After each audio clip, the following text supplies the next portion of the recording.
Сегодня в Татарстане подтверждено 38 новых случаев COVID-19, все контактные, 21 человек госпитализирован, 17 лечатся дома. 33 человека за минувшие сутки выздоровели.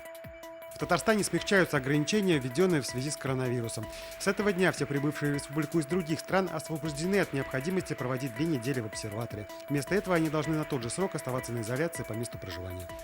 Парад Победы в Казани пройдет 24 июня на площади Свободы. Его участниками станут около 20 фронтовиков и тружеников тыла. Для их безопасности оборудуют специальные места с соблюдением социальной дистанции в 1,5 метра. Зрители на Парад Победы в Казани не приглашают. Наша рука помощи вашему бизнесу. Антикризисные предложения. Телефон 843 5 705 100. Көтелмәгән кунак көттүреп кенә интернет челтәрләренә дә килеп җитте. Хәзер бу фильмның барлык серияларын ТНВ.ру сайтында карап була.